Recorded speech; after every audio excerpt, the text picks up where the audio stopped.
This here is Ferg from the Atari 2600 Game by Game podcast. And when I'm not playing my banjo in space, I like to listen to the SNES podcast with your hosts, Greg and George.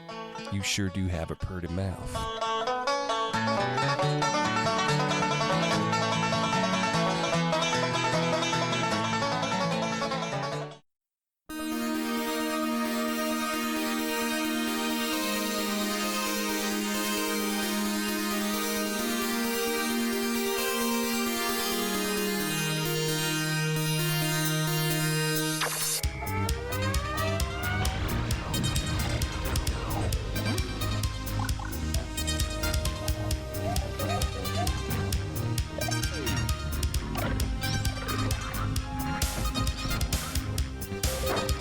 At $200, a Super Nintendo setup costs twice as much as the old system. For the money, the company promises better pictures, sound, and adventure.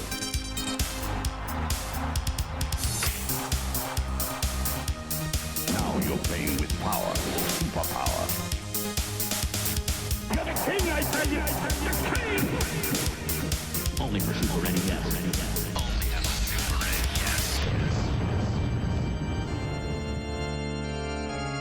You're listening to the SNES broadcast with your hosts, Soul Blazer and George.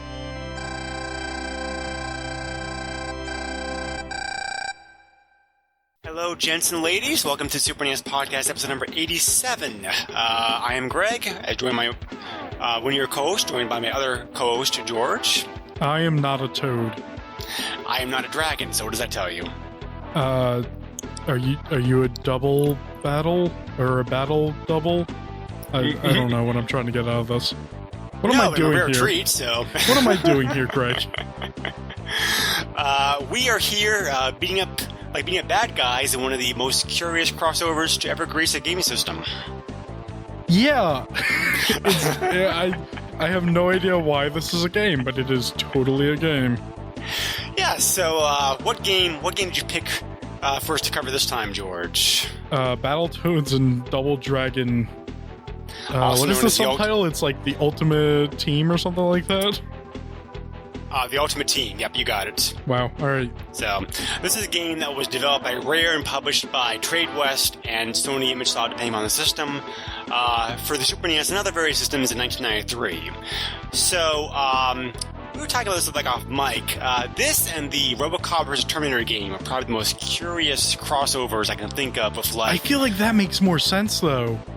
The RoboCop Terminator thing, that makes so much more sense than this. Like, who would have thought of pairing up Battletoads and Double Dragon? Well, there's a little bit of confusion online when doing research on this, exactly how the crossover got started in the first place, because it's like, because Alien vs. Predator, these franchises were held by different companies. Double Dragon was originally a Technos Japan creation. Yes. Whereas Battletoads was done by Rare, which is an English-based company. So, how these two got together, I couldn't really find anything concrete about that. There's a lot of speculation and whatnot. I think the most popularly accepted explanation is the fact that somebody realized how similar the two franchises were, and they're like, "Hey, this would be fun to get mesh together." But I honestly want to interview somebody who has worked on this game in a high enough position so they can give us some information. That would be awesome, because this is so curious. This is so interesting. It's just, where did this come from? It's like it came out of thin air. It wasn't even something that they talked up about, right? It just came out of nowhere. Well, yeah, and and it wasn't, it wasn't really expected. It wasn't really expected to be a big hit, because, because the Rare, most people listening will know something about Rare. In these days, late 80s, early 90s, Rare was a very prolific developer of games that Nintendo published.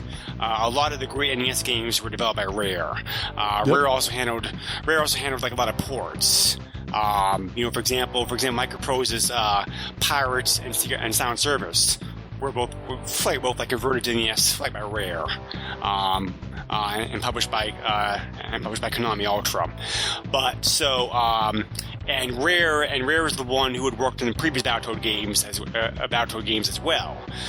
Technos did not really have too much of a presence by comparison in the US at this time. They had other games, but they hadn't published anything directly themselves.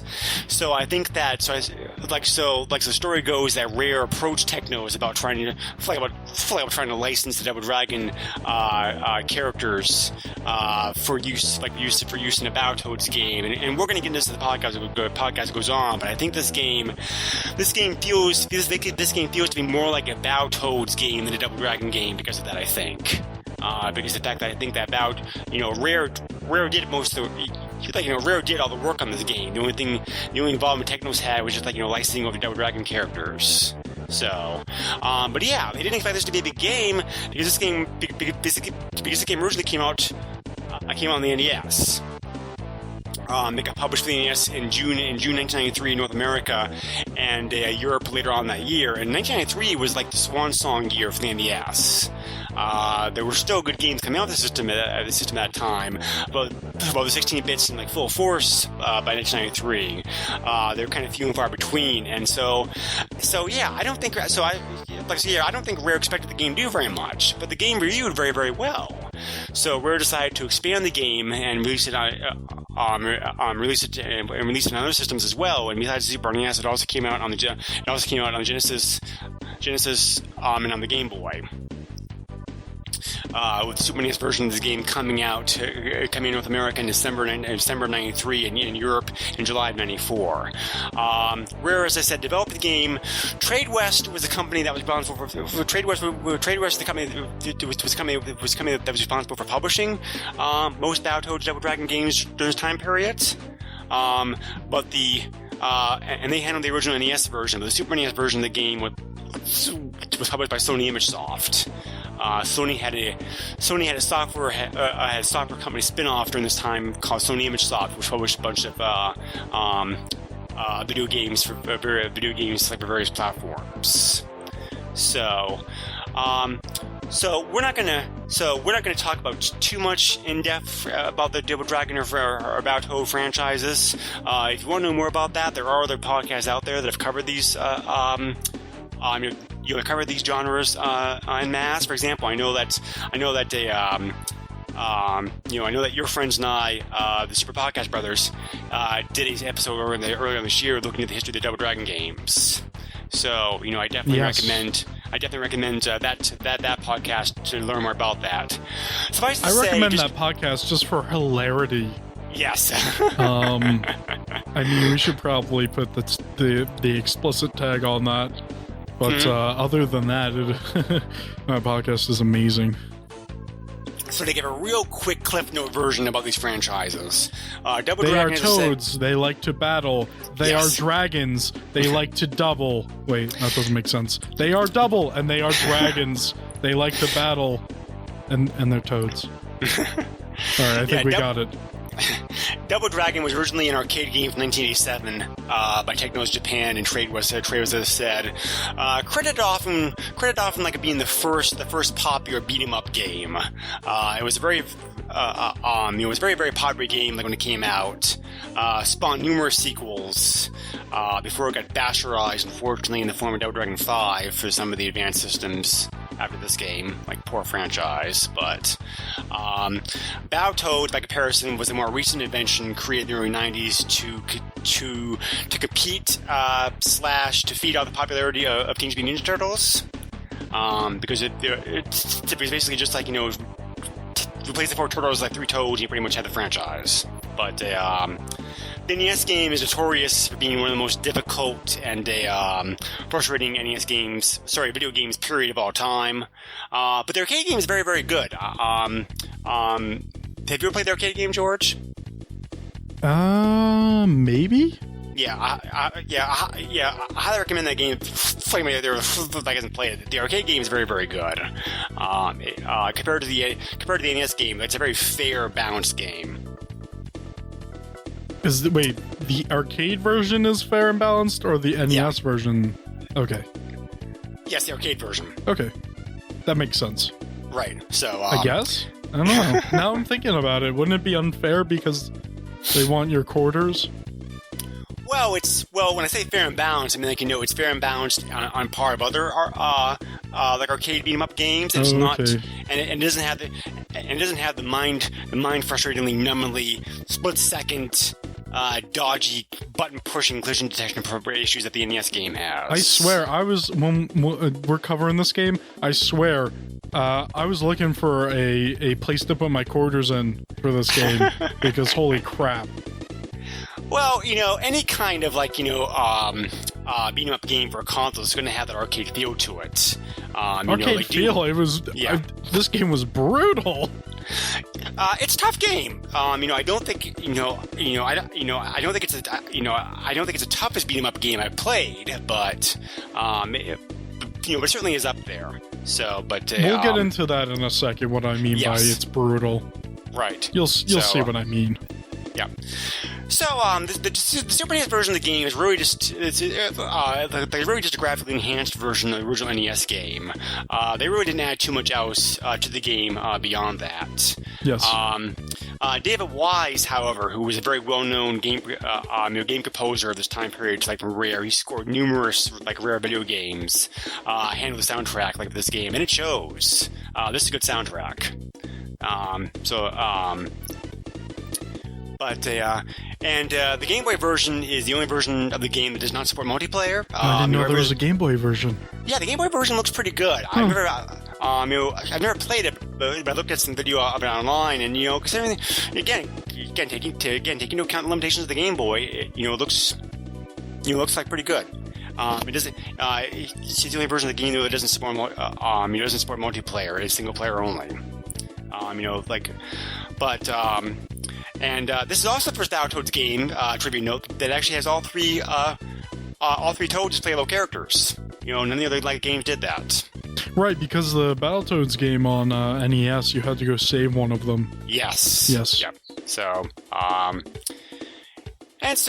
you have like those three. You also have the two main characters, like in the Double Dragon series, like Billy and Jimmy Lee, and there's also numerous boss characters like both franchises present in this game as well. You have a Shadow Boss and Adobo, for example, from Double Dragon. And you also have the Dark Queen from Battletoads present in this as well. I'm looking at Game Boy playthrough for this game. Mm-hmm. It is very accurate to what's on the SNES. That's crazy. Like I said, Rare really knew what they were doing as far as the conversions went because they were a master of it by this point. So, So, like I said, I've never played it, but it looks very playable. Yeah, that's crazy. This is very interesting because it's almost like 1-to-1. Yeah. Yeah, just necessary downgrades required for the graphics and music and whatnot. Yeah, of course. Right, but So tell us why you picked this game, George. Do you have history with this game? I do have history with this game. This was a game that I would go to a friend's house and we would play. I think this was the only SNES game we would play. But that and Zombies Ate My Neighbors were two games that we'd go and play. But when I was hanging out at his house, sometimes we would play SNES games. I'd be like, well, we gotta play this game. And we never really got that far. We got to the rat boss, and I think we might have passed him once or twice. But after that, it's just, really tough. Yeah, I was going to mention this, later on in the podcast. This seems like it'd be this seems like a good place to mention it. The two-player mode in this game is very curious because Rare did something very different with this game compared to many other quote-unquote traditional two-player games of this time period. Where games like Contra, for example, where strong player can tow a weak player along to advanced levels to kind of make up for the player's weaknesses. In this game, is the opposite. A weak player in Battletoads Double Dragon will definitely hold the wrong player back. One of the main ways that this manifests itself is that when one player continues, both players have to start over. Like the beginning of that level. Yeah, it's the same thing that they do with Battletoads. It's very odd. It's not a good decision, I think. It's one of the weak spots of this game. Because Contra, just use Contra again, for example, that's great how that does it. I mean, one player's dropped in an area. Yeah, but you can also steal lives from the other player, right. And that's kind of messed up. well, it's also good because since, for example, it's like one player's having a problem with a boss and they lose all their lives on it, the other player can just, finish the boss. For the next stage starts, you can just, borrow life from your friend and, get back in the game again. So here's the thing about this game, though. The AI is actually kind of dumb. If you have two players, a good amount of the time, you could actually kind of cheese it. You can sometimes trick the AI, or you could just totally cheese it. Even playing it by myself, I actually found a few ways to kind of cheese the AI. It's very strange. Right. This game plays a little weird. I don't know if you noticed this, but if you land a hit on somebody and you just hold the button, you will just constantly attack until they get knocked out or knocked back or you get hit. Yeah. Which is very odd for a beat 'em up. I noticed that for sure. So. Yeah. But, no, this is my first time playing this game. I knew this game was out there, but, I don't know why I never checked it out, because I'm a huge fan of the Double Dragon franchise, and, in Battletoads, I like fine. The games are okay to me. So honestly, I think the Battletoads arcade games are way better than any of this stuff, but this game's good, and Battletoads is cool. I'm not crazy about it. It's just way too difficult for me. So. Yeah. Well, this game is a very typical beat-em-up game in many ways compared to many other beat-em-up games like the time period. 7 stages. There's boss fight. The boss fight. The end of every stage. Typical length for a beat 'em up. For beat 'em up, around 45 minutes to finish. Give or take a little bit. Speed run in this game, I found online, was 29 minutes. So, 45 minutes is about the sweet spot for beat 'em ups, I think. TMT 4, Double Dragon 4, most of the beat 'em ups, the beat 'em ups are out. Out the Super NES about this length. Flavor playing through them, so it's a good length. I think. So that's the problem. The bosses are a problem because they are they're tough, brutal. Yeah, they are tough. I think they deplete all your health in a couple of hits or 3 hits or something like that, right? And also they get you into I want to say it's kind of like a stun lock type of thing where they'll punch you and then you fly back, and then by the time you get up they punch you again, and it's listen buddy, this isn't fair. And it's just brutal. On top of that first boss fight, a Bobo, if you have if you had 2 players, you could easily beat him, but playing it by yourself is very difficult because he always gets right up in your face and hits you and you go flying, and then by the time you get up he hits you again. So you really need to I feel like it's more about luck and not skill for this one, because you just need to be lucky that he missed you and now you get a hit in, and that's not a good sign of a boss battle when it does something. It's alright for a boss battle to be hard, but when it's just being very cheap to you and just depleting your life, it's pretty unfair. I lost multiple lives just being juggled basically by him, and he takes so many punches, and when I was fighting him, I didn't realize that you can do the whole jump kick thing, or you could duck down and hit the attack button and do a jumping kick from there. So that made it harder on myself, but knowing that would make it a little bit easier, and actually knowing that information actually makes a lot of the game easier, because there are points where you could actually just jump kick, and so this is very interesting. the difficulty does not come from like the AI or anything, but it's like how cheap the AI can be, and how cheap the level design can be, because the AI, like I said before, is actually kind of dumb. I've actually had multiple times where the AI would actually go up to another enemy and just beat up the enemy out of nowhere because I was on like another level and they were trying to hit me, although but I was above them and they didn't know that, so they just punched the other enemy and beat him up. And I'm like, I'm standing here, I'm like, why are you doing this? The AI is just so, when you get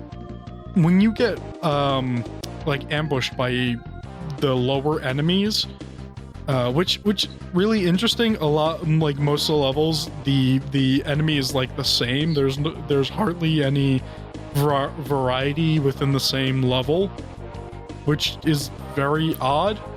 I guess that might be more of an NES thing that they carried over and they didn't really change the game. Maybe I'm not 100% on that. But like I said, they really didn't change too much about this game, except just like, give it like the graphical like musical upgrades. But when you get ambushed by these lower enemies, like honestly, they're very easy to take out because you just do your combo and you get them, and then you move on to the next one. It just, I don't know, it feels weird to me. But then on top of that, you have those robot enemies that shoot, and that's a little unfair because you get stuck doing that knee combo to it, and if you get shot, you have to redo it. And if you're playing by yourself, like you can get stuck in a loop where like you're trying to defeat them, but the other one's behind you shooting you while you're trying to break one of them, and that can be annoying and even difficult. So yeah, and some of the AI does the whole thing where like if you're laying down, they'll attack you right as you get up, so you kind of gotta try to do a jump kick or something. Yeah, I just feel like this whole game in general is difficult because of the cheapness and not because of actual like AI or anything. I don't know if you have the same feelings as I do. I can agree with most of what you said. I didn't find this game to be quite as cheap as you did, but I do agree that compared to most of the beat 'em ups of this time period, this game does have more cheapness per se to it than because a well-balanced beat 'em up, you're supposed to be able to do like different moves and combos and whatnot, whereas you're saying before, jump kick is very, very effective in this game across both a lot of enemies and a lot of bosses. Like it's like, what's the point of having all these different characters and different moves if the game emphasizes like jump kick so much? But so I think that's one area where this game kind of hurting. I do appreciate like all like the humor and small touches that this game has. There are some things I think this game does like very like neat. I just don't think those things are like exploited like the full ability. For example, you maybe pick between 5 different characters, but the 5 different characters don't play differently. They're all just pretty much like carbon copies of one another, just like different skins. So it's like whereas like for example, like TMT4, which is a game in Super NES that I love, the turtles have different strengths, weaknesses. Wait, so the characters in this game don't play differently? No, okay. It really doesn't look like it. I because thought so. Yeah. So that's a missed opportunity. It is, because honestly, those games play differently too. Yes, very differently. It's interesting how they just feel the same in this game. It would be really cool to see them like have their own takes on the characters, because like Battletoads have that whole thing where their like limbs enlarge them when they're like doing like when they're finishing up a combo. Yeah, I'm gonna say that you do see the characters' unique moves and touches in this game, but they don't really like do anything different with that. Yeah. Like, you know what I mean? Like they really don't. I mean, they're just there for like graphical effect and the small touches. And the weapons I was also disappointed with in this game also, because like there's barely any. I know, trademark of the Double Dragon game, their games, like all the great weapons you can take up and use. Yes. And in this game, there's like, I mean, what there is cool. For example, Stage 2, I love getting that. What was it, that stick, and like using that ability to, like, you know, hop an enemy and use the pogo stick to, like, bash him to the ground. Yeah. So my favorite part of that too was like. Level 2 is that level where you could actually see under the floor, and you see the guy just fall through it, and it's like, this is a great little touch.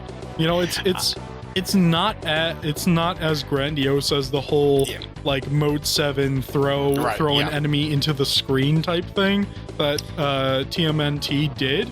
Right. But like that's still pretty cool because it's like there's a little bit of that present in this game also. Like, for example, like, you know, like kind of yes.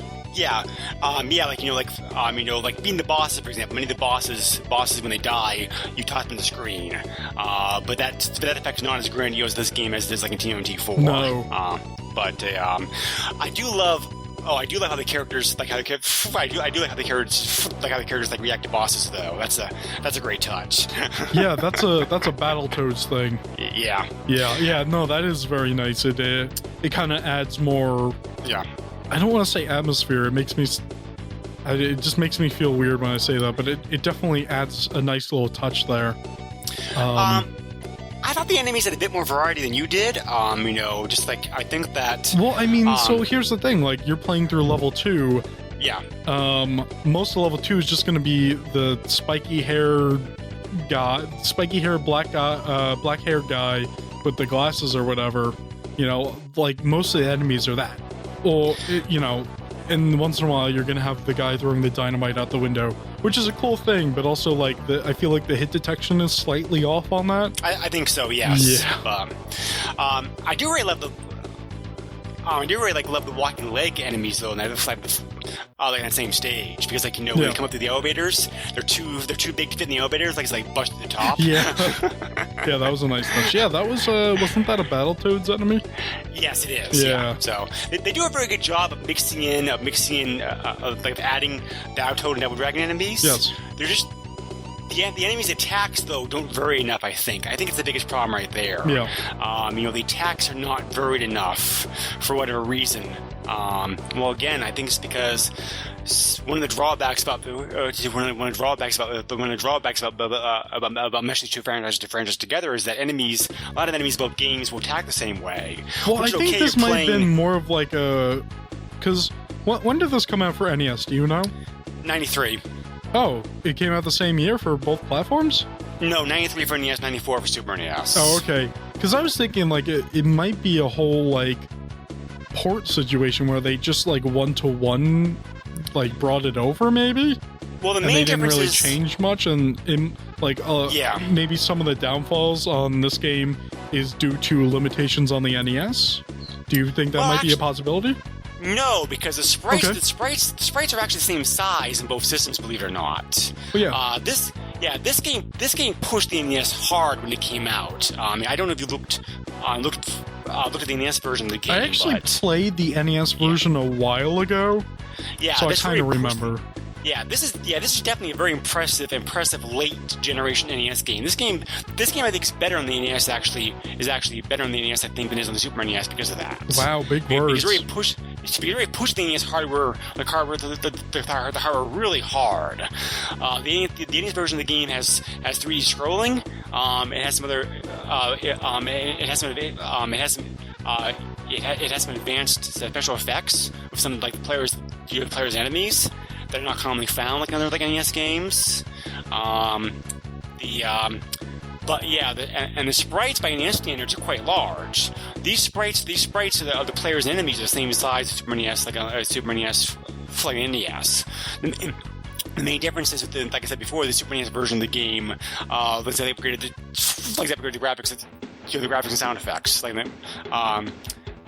the music, and we'll talk about the Super NES versus NES differences later on, but this game really pushes the NES like the flagrant limbs, I think, because I was curious enough to play the NES version of the game when I found out that version was the original one. So I play that one first, and yeah, it's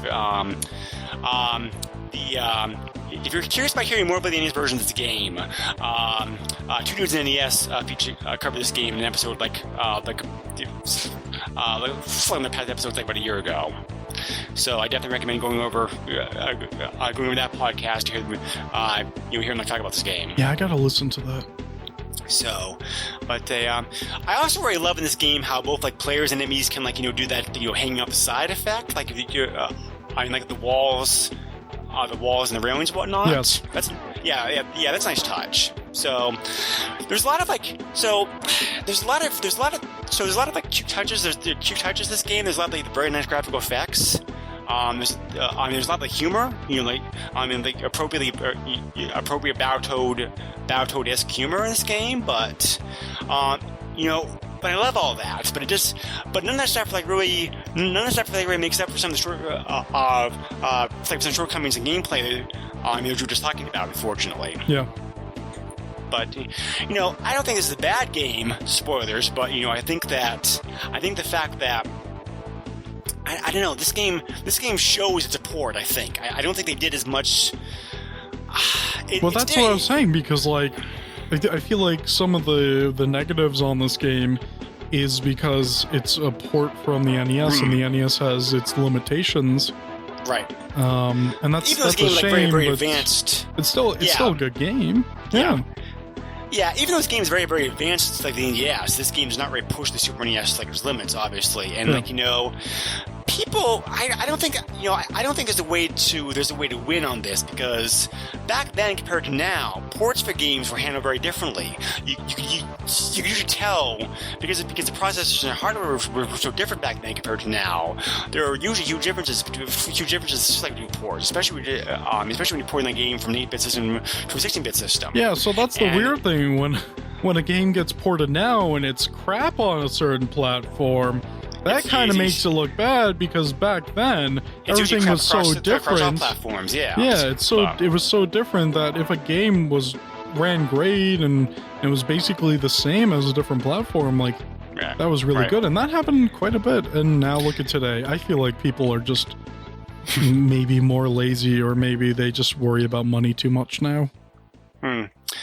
But porting games like this back then was also kind of like a blessing and a curse situation, because people would have complained either way. I think I think people would have complained. If this wasn't a straight port, because the game was so popular on the NES that people wanted to buy the Genesis and Super NES. They wanted the same game.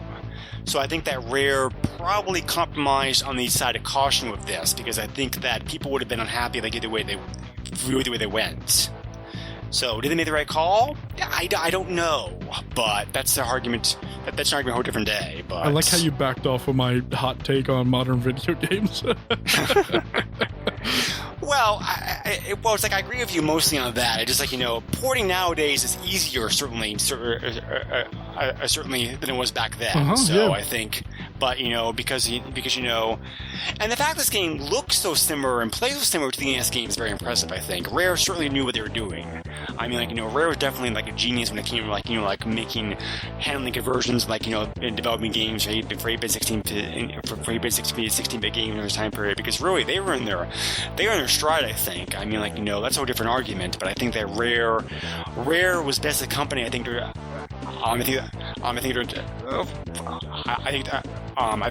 during this time period, because they came up with a lot of great games just like these systems. Yeah. But I do appreciate. As I was saying, the graphical touches are very nice. There's a lot of humor in here, a lot of cool features. I don't think the features were exploited to the full ability, unfortunately. But then none of that stuff unfortunately overcomes the weaknesses you're talking about. There is some cheapness. There is some there is some dodgy collision detection. The AI, I think, is kind of. The AI definitely is not as good as it could be. And it all kind of comes together to make a very difficult game. I think this game is probably better 2-player versus 1-player, but still 2-player you have that. If 2-player you have that problem we talked about earlier with the range design decision of the weak player holding back the strong player. Unfortunately, but. So there is a plot to this game. Not much of a plot, but beat 'em up games have plots of some kind. This takes place in the canon after the events of the Battletoads, the Battletoads the NES game, in which Dark Queen was defeated and fled to the galaxy. It fled to the galaxy like to regroup. One day one day the good guys pick up this massive ship called the Colossus, coming to attack Earth, and Dark Queen has apparently allied herself with Shadow Warriors to take over the Earth. So in turn, the Toads call upon the Toads they call upon like Bill and Jimmy Lee to help them out. And most of the game does take place like with the Colossus. And that's another strength versus weakness of the game, I think. The stage designs are cool in how they look, but I don't think they differ enough from stage to stage. It depends because there's one specific stage where there's a bunch of like conveyor belts or whatever, and there's that, and the Very whole Double Dragonish. grappling hook thing. Yeah, the whole grappling hook thing. And then the rest of the stages are like nothing like that, and so it's funny because like there are some stages that are different, but not all of them are different enough. And that's weird. But it was very interesting when the game turned into like an Asteroids-esque type of game. You also had that one stage. Where is it? Where is stage 2 or stage 3? We had that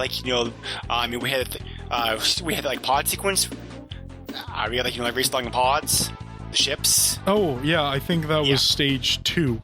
Stage 2. Okay, yeah. Yeah, with the thing that they had in Battletoads for the NES, but they made it easier. Yes. Yeah. Thank God for that. Oh man, I think I only crashed into like one. No. I didn't even crash into anything. I got kicked off once, and that was it. Yeah. So they made it way better. So I appreciate that. So Rare's obviously trying to mesh the two franchises together as best they could, because there are a lot of things that are like, oh, this is directly from Double Dragons, or this is directly from Battletoads. But the engine of the game, I think, and I'm curious to hear your opinion on this, George. The engine of this game, I think, feels very Battletoadish to me. I think this game is probably more Battletoads than Double Dragons as far as as far as the gameplay goes. It feels way more like Battletoads because you have that combo, and then at the end of that combo, you do a specific hit that makes an enemy fly away. Yes. And I played as Jimmy, or I played as Jimmy, and or I guess you could call him Bimmy. I played as Bimmy.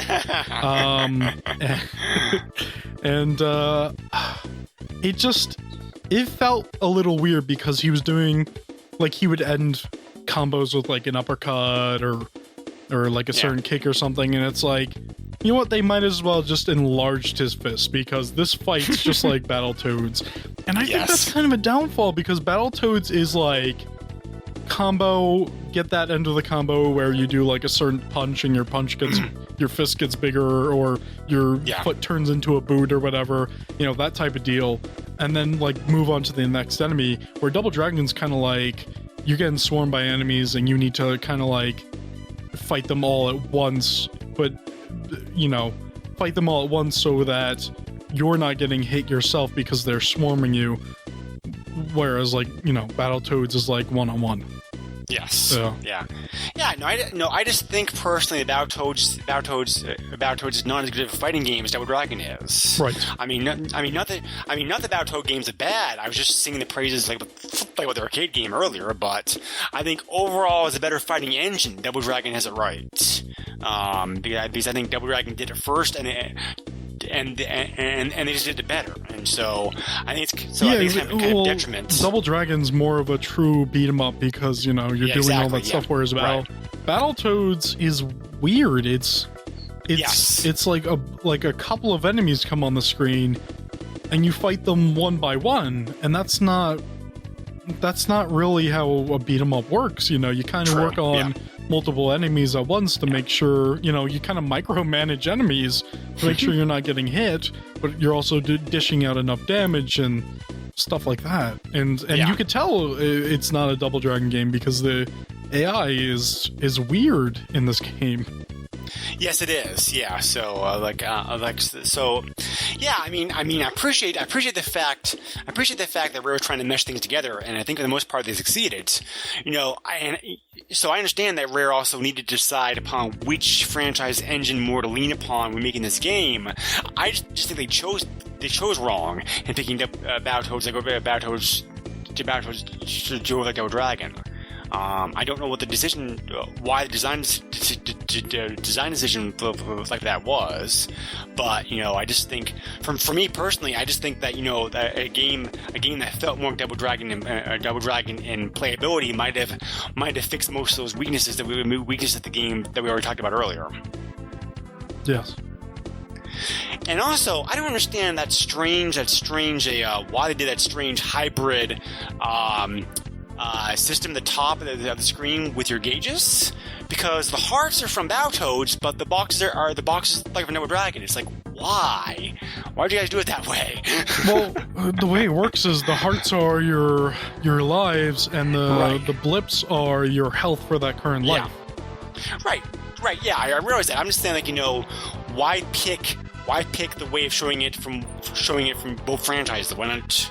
Why not just pick one? Just be consistent. Honestly, I think if this was a modern game, I think it would change this depending on what character you're playing as. That'd be cool, yes. But I think having a combination of HUD elements, because they're two different games, that's pretty cool. Yeah, I just felt differently about it. I'm going that's weird. I didn't have a problem with it. Honestly, I looked at it and I was like, yep, this is,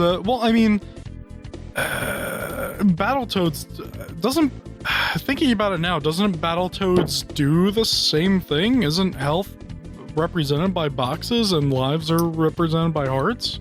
It's been a long time since I played the NES game. You may be right. I think that's actually how they do it. That's not how I remember it, but you could be right. But because I know the Double Dragon games definitely use the I definitely use the boxes. Or more specifically, they use a what are they called? Like those little thin health bars. They're more. Double Dragon from the NES used tall rectangles. Yes, yeah, those guys. And then I think Double Dragon 2 actually used boxes, didn't they? Yeah. It did, yes. Yeah. So it's a combination there. Yeah, so, I guess it's some kind of combination. But yeah. So, but anyway, on that note, this is good. On that note, this is a good segue to talk about graphics. The graphics look very good. It's very. Oh yeah. This is a very pretty looking Super NES game. But not the most graphically enhanced game on the system. But considering support, I think I think these graphics look very good. Very good. Like a lot of color choices. Bright colors, sharp detail to background objects. The player sprites look very good. They look like their 16-bit counterparts because, of course, there are other 16-bit Battletoad and Double Dragon games. So they just kind of borrow those characters over in those games. But I wish the sprites were a bit bigger. I think the fact that they poured this in this game shows here a limitation, because I kind of I wish the player sprites were just a wee bit bigger. But yeah, the enemies look pretty good. The bosses are bigger than you, like they should be. I think I think it's very impressive. But yeah, for midlife Super NES game that was a port, I think the graphics look very good. Yes, I agree. So, yeah, very nice graphics. The graphical touches that we were talking about earlier, with the Double Dragon characters and the Battletoad characters do distinctive moves and whatnot, very nice. Very well done. So there's definitely you recognize all the enemies in this game. You definitely could say, hey, that's so and so from this game, so from that game. So yeah, no real problems with the game. I saw a tiny bit of slowdown in some areas, but it only happened in a couple stages where there's a lot of action going on. So, yeah, not that bad. I honestly cannot think of times where I've seen slowdown. It might just be me, but It was very, very minor. It wasn't like a big deal. Oh, are you counting frames now? Are you one of those guys, Greg? No, I'm not counting frames. Oh, this was 59.9 frames, unplayable. I'm just saying there did seem to be a couple stages, particularly when there was a lot of background action going on, plus a lot of enemies on screen, where lag seemed to come up a little bit. And I don't know if that was an emulator issue or what, but it wasn't the whole game. It was just a couple of areas. And considering how much was on screen at once, I just chalked it up to be like a game limitation. But certainly not a deal breaker. Are you sure about that? Mm-hmm. I know you're looking for those 60 frames. This is not 60 frames anyway. In the emulator it is, isn't it? I didn't look in the emulator. I don't know. I don't count frames like you, Greg. The music in this game is also very good, I thought. David Wise, like I said, it was a very good, a very good composer from Rare. This is just simply, this is simply a 16-bit upscaled version of music like the original NES version of the game. But, very good music. Has more of a Double Dragon feel to it, I think. Yes. Yeah. Thinking about it now, yes, you're right. There are some Battletoad. There's definitely some Battletoad elements to it. I think there's more Battletoad sound effects in this game than there are Double Dragon sound effects. But the music overall, I'd say, has more of a Double Dragon, Double Dragonish feel to it. So you know what? I didn't like the what's his name, the owl guy. I didn't like him crap talking you after every boss you beat. Oh yeah. Even I could beat a Bobo. I was like, well, then why don't you do this? Why don't you fight? Why are you crap talking me? Get out of my head! Stop speaking to me. He's supposed to be support. He's not very. He's support. He's not being like very supportive. No, not at all. So I wouldn't call this a great soundtrack, but it's a very, very good soundtrack. It's very appropriate for beat 'em up. Yeah. I don't know. You tell me, Greg. Isn't it playing in the background right now? No. What are you talking about? Definitely not. So, okay. But yeah, speaking about graphics versus sound effects, there were some very noticeable differences between the Super NES Genesis versions of this game, which is curious that the Super NES Genesis versions had so many differences when the Super NES and NES versions didn't. But most of the differences are typical Super NES versus Genesis differences. I think the Genesis version runs faster because for example, because the Genesis has a faster processor. The Super NES does. So as a result, the Genesis version runs more smoothly. Yeah, but doesn't it just sound like a pile of farts in that game? Well, the Super NES version definitely has better graphics and better sound, but the Genesis version also offsets that by having more music tracks available. There's more music available in the Genesis version of the game than their Super NES one. I wonder how that game runs. It runs very smooth. I looked at it. How many frames is it, Greg? I don't know. But Genesis games will usually run faster than Super NES game just because of the fact that Genesis has a faster processor. I would like to take a look at that version. The Genesis version of the game also has blood in it because they don't have to worry about sensors. Oh, maybe I should play this version. I'm sorry, I don't know what that noise was. There's lots more comical reactions like the characters and defeated enemies in Genesis version. They even more so than Super NES version. Oh man, of the that game. sounds like the version to play. The SNES version's the best because it's obvious because it's the SNES. Duh. Well, I only played the NES and Super NES version of this game. I only looked at Genesis and the Genesis Game Boy version of the game. So, I would say right now, I think the NES version of the game is probably the best, only because the NES version pushes the hardware the best, and also because the NES version of the game is the original version of the game. So, all right. But the Genesis version of the game, I think, probably the Genesis version of the game probably is a bit better than the Super NES version of the game. What? Are you saying this on the SNES podcast? I said it before, like other games, so why not? But I'm just kidding. The 16-bit wars are like way over with, so we can be like free to speak our minds. Yeah, it's all about the frames. How many frames is it, Greg? I think it depends upon, I think which version of the game you play depends upon more what you care about. If you care about like better graphics, better music, the Super NES version of the game are the way to go. If you care about it being faster, more smoother, like having blood in it, the Genesis version of the game is probably going to be your dice. I feel like maybe not at this point, but at some point, having blood in a game was a deciding factor over which version.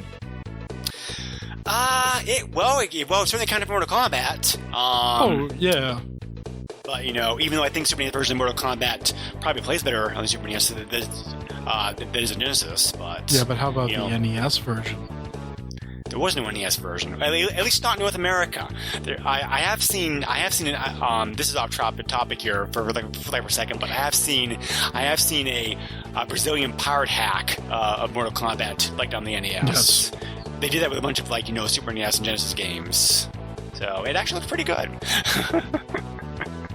I do not know that version has blood though. I don't remember this. I don't know. Yeah. So. But the Super NES version of this game rated very well when it came out. Just like the NES version of the game did. Are you okay over there? Yeah, sorry, why? You just having a gas attack? Yes, probably. Gas attack playing this game. Oh, wow. You saying this game is bloated? Did you need a gastric bypass after playing this game? Did you not digest it well? I wouldn't say bloated per se, but I would say this game. I think this game kind of tried to emphasize some of the bells and whistles a bit too much, like the detriment to core gameplay. Yeah, I kind of feel like this game's a little more flashy than. I feel like more effort was put into it being flashier than how gameplay was. Is that just me? No. Okay. Cool. Yeah. So, yeah. But some of these video game lists that this game's made over the years, though, it has been, is pretty funny. For example, recent years, UGO Networks rated this game in the top 11 list of best video game crossovers. Whereas the Games Radar puts in the list of 15 most bizarre crossovers in gaming, and I would definitely agree on both those counts. What is the weirdest? I didn't look at the list. I don't know. Well, dang it, Greg. Well, I don't think they had it ranked in order. They just said these 15 are just the weirdest crossovers. Because it's like that usually don't rank per se. But since you asked, I'll look. Okay, thank you. So, why do that? Why don't you talk about your final impressions of this game? This game is brutal. I only beat it because I was a cheater and I used Game Genie. And Game Genie is really good because it helps a lot. And it doesn't matter how many times you lose to a Bobo because you can still beat a Bobo. Because you can stick in his face that you have unlimited lives. This game just... If it wasn't as difficult with its cheapness and everything, this game would be, really, really good. But it falls short on a few things. It looks good. It sounds good. It's got some nice touches, but the gameplay is kind of too simple for a beat 'em up. And a beat 'em up is kind of simple in a way, but this is too simple for a beat 'em up, and it just doesn't feel right. I kind of enjoyed the time that I spent playing through this game with my unlimited lives, and it was nice to see the whole Asteroids-esque type of like level, and then there was like kind of like a shooter type level and stuff like that. That was cool to see, but like the cool stuff is more at the end, and that's a shame because, you know, there's like a part where you're on a rocket. You're on a rocket that's blasting to Earth to like destroy it or whatever, and you're trying to stop it, and you're fighting all these guys. Like, that is awesome. Like, that is something that should be in a movie if it's not. And then the gameplay just kind of makes it feel and that's a shame. But the guys throwing dynamite out the window is kind of funny. It's a good game, but it's just, I don't know. It's kind of rough in a few places. Yeah, I agree with you almost 100% like in all that. This is a fine beat-em-up game. Anybody who's a fan of beat-em-up games should definitely play this game in one version or another. Anybody, especially if you're a fan of the Double Dragon or Battletoads franchises, for sure, you should play this. If you're not a beat-em-up fan, though, I don't think the eye candy and comical effects and small touches that Rare put in here is good enough to be able to warrant your interest. Yeah, maybe not. Because this game is tough for beat-em-up game. It's not this is no pushover. So I think this game is good if you're a beat-em-up fan, but I think Rare was going in the right direction with a whole bunch of the small touches and fine gameplay and whatnot. They just didn't go far enough in that direction. I think, and some of that I think. I think the biggest reason for that, the biggest reason for that, is because of game support. They pushed the NES about as hard as they could with this game originally, and they could have easily have tacked on more stuff onto the Super NES Genesis because that systems could handle it, but because it was pretty much straight poured over like the NES, it has the same advantages and limitations that the NES version of the game has, and therefore that's what I said before. I think the NES version of this game is better than the Super NES version of the game. Only because of that reason, because of the fact that that they did more with the hardware that this game originally came out on. And to answer your question, yeah, I was right. This crossover list does not rank the games in particular order. But there are some very interesting interesting games on here though. That's for sure. What are some of them? Kingdom Hearts, it's on here. Okay, all right, I guess. Mario and Sonic, Sonic the Olympic Games. Only because they used to be, because the two companies used to be rivals. Right. Other than that, I guess it's odd. It's an odd thing to do, but other than that, X-Men vs. Street Fighter. That's a long-running franchise. That is a weird crossover. I didn't even know about this one. Professor Layton versus Ace Attorney. Oh yeah, that's right. I've seen that before. Yeah, that is pretty odd. I did not know about that one at all. So yeah, it is. It's pretty odd. Mortal Kombat versus DC Universe. Yep, there was that one game, and they weren't allowed to have fatalities be ultra violent, which was kind of crappy. This one. Wario Blast, featuring Bomberman. What? I've never even heard of that. Yeah, Game Boy game. That's weird. That's weird. Pokemon Conquest. Yeah, but what is that? What is the crossover there? Pokemon Dynasty Warriors. Wait, what? Yes, I'm dead serious. What? When? When was this? Let me review in a different tab. Why don't I have this game? Why am I not playing it right now? This is 2012. What system did this come out on? It doesn't say on here. Hold on a sec. I need to look this game up right now. Oh, DS. It's a DS game. What? Yep. Pokemon traveled to ancient Japan to meet up with Warlord on the battlefield. A great tactical RPG with a Pocket Monsters twist. This doesn't look like Dynasty Warriors. Well, it's not made by Koei, that's why. This looks more like Fire Emblem. You lied to me, Greg. I just said it was a crossover. I didn't say how good the game was. You lied to me. Well, they like it. They gave it like 4 out of 5 stars. So This looks interesting, though. yeah. So anyway, but Is that yeah, Nobunaga? What? Is that Nobunaga? I think it is. I Yeah. think Nobunaga's in this game. What? Oh, jeez. All right. I might be sold on it anyway. So yeah, and curiously enough, RoboCop versus Terminator did not make this list. But I don't feel like that's weird. I feel like that actually kind of makes sense. Yeah, we're gonna have to cover that game pretty soon. Oh, okay. Because I'm curious to play it. Yeah. I think I've seen gameplay of it. I have too. Like I know you play as RoboCop only in that game. It's you're fighting Terminator, but I mean, think about it. Like, if they made a movie and it was good, if it was good, and there was a crossover between the two, wouldn't that be an awesome movie and not feel weird at all? Yeah, that would be a good movie, I think. Yeah, like, it could be like a Terminator that's actually trying to, like, kill somebody and not protect somebody, not like a reprogrammed Terminator, or Right, like a Hitman Terminator, and The purpose of the original movie, basically.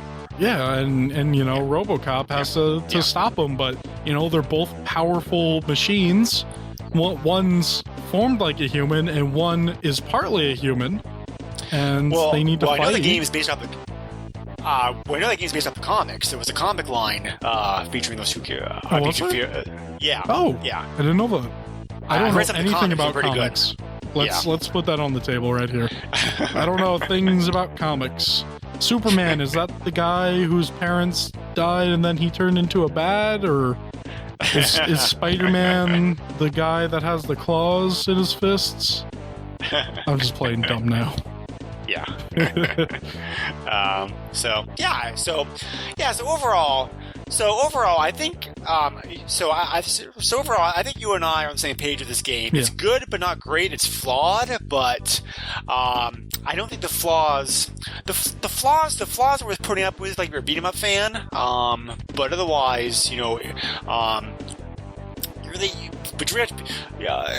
have to be either a fan of beat 'em up games or a huge fan of either one of these franchises to really enjoy this game, I think, because the nice touches of this game certainly give it some gameplay value, and it is a tough game, so like playing it for a while, but there's just not. It's just not.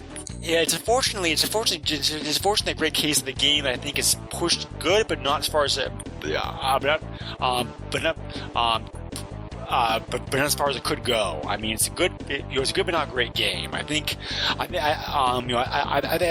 if this game hadn't been a port, but had been originally designed game with 16 bits, I think it would have turned out better. Yeah.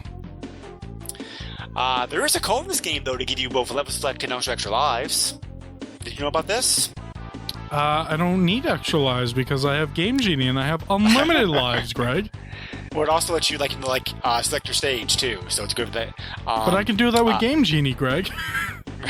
I don't think you understand the power of Game Genie. Well, if anybody else wants to use this code, it's a pretty simple code on the character select screen to push up, down, up, X, B, Y, A.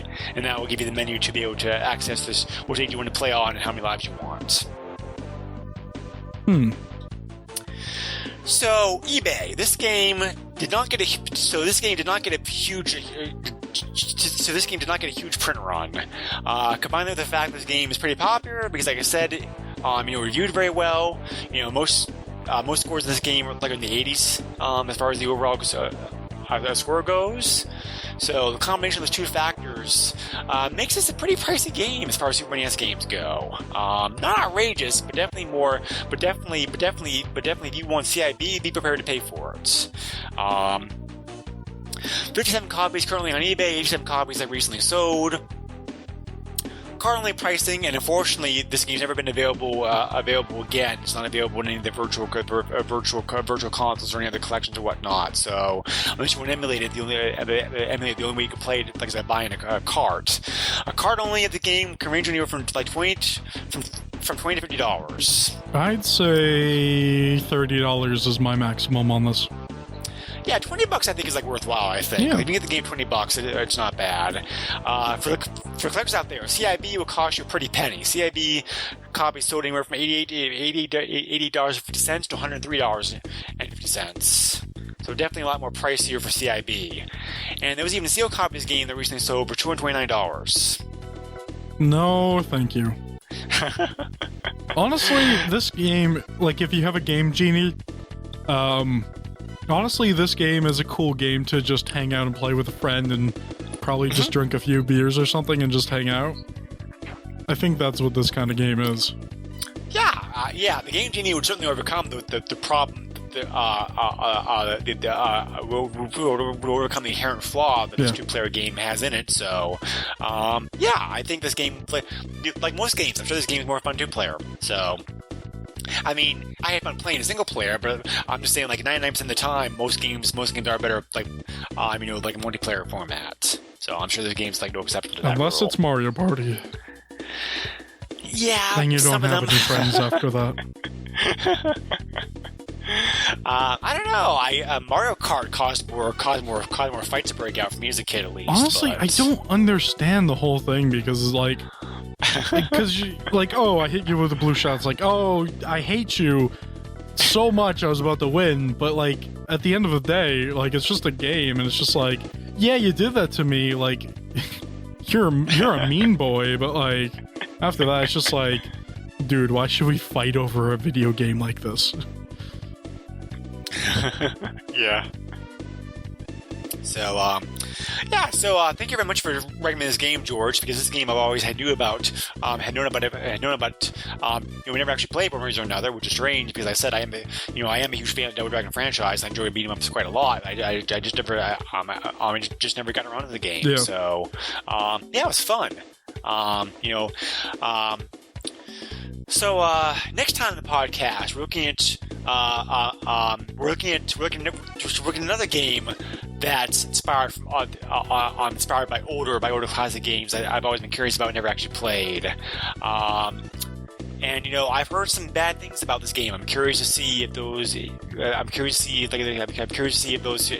reviews are accurate, or those people letting nostalgia like blind them, because I'm kind of curious to see how the game plays actually myself. We're gonna be looking at the Super NES version, obviously Super NES version, duh. But well, I say that because this game is very different. Again, like this game came out on numerous platforms and has some significant differences between the platforms. But so we're going to be looking at Pitfall: The Mind Adventure, which is kind of a spiritual sequel to the classic Pitfall games, slaying the Atari 2600s. Woo! And it's a platformer, George. I'm just warning you now. Woo! But no, it definitely has Pitfall-like elements to it. I mean, of course, Pitfall's going to be a platformer. Yeah. I mean, you have played Pitfall before, right? The original, yeah. Yes. Have you played Pitfall? Is that Pitfall 2? No. Yeah, it's a better game, I think. Check it out. Oh, all right. Yeah. So, yeah, it's definitely a classic. So, anyway, if you have any questions, comments, suggestions, feedback for the games, whatnot, please feel free to let us know. You can reach us on our Facebook page. We're getting close to 1,000 likes, so thank you very much for everybody out there for supporting us. You can also email me directly if you want to at thesneyspodcast@yahoo.com. The episode coming up next, Pitfall Mind Adventure, is going to be our last episode. Last episode of the SNES podcast. We are done after that. Goodbye, everybody. It was a great run, but we just had to shut down the podcast because we have more important podcasts to do. Oh wait, last podcast of the year. Yes. Oh, I wish you told me this before, Greg. Both of us are probably going to be busy during the holiday week, so we decided just to get one more episode out, and then just like take a couple weeks off. So, like most of the podcasts out there are doing, so we're in good company with that. As opposed to bad company, I cannot deny. Lots of bad company out there for sure. So. But So, George, if the listeners are inclined, how can they reach you? You can find me on Twitter, I guess. The Twitter bots, the Twitter doodles. What did I call it before? I called it something, but I don't. Probably not on this podcast, but I called it something before. The Twitter me don'ts. You can find me on there at Mr. Chief. That is at MISTURCHEEF. And I do other podcasts. Greg and I do PlayStation Power. Woohoo! Yeah. Where that is not family friendly. And I also do Master System Masterpieces. I actually need to figure out what I'm going to do for that podcast. Anyway, yeah, that's about it for me. Well, if you're looking for game suggestions, I have several. Oh, yeah? Well, we can talk about this later. Yes, there are episodes. Yes, there are games. There are games out there. I definitely would like to come on the podcast with you for. So, but again, we can talk about that later on. No, we already covered Phantasy Star. I'm talking about games like Ninja Gaiden. but we should probably end this podcast now. Yes, we should. Please check us out on iTunes. I very much appreciate the review on there. You can also find us on Libsyn, and as well as your usual favorite podcatching sites and services. We are a proud member of both Retro Junkies and Throwback Networks, where you can find a whole bunch of other great retro themed podcasts. And if you're doing both websites for the podcast networks have affiliate links for Amazon. If you're doing Christmas shopping, go there first and then click on their link, and they'll get a small kickback from Amazon, like for anything you buy on there. So help support these great retro theming podcasts. Help bring you many great podcasts such as this one. I think that's about it. George, you have anything else to say? Goodbye. That works. Take care, all. Nintendo controls 80% of the video market. But no matter how you play the game, or which game you play, things definitely have come a long way since Pac-Man. Now you're playing with power. Super power.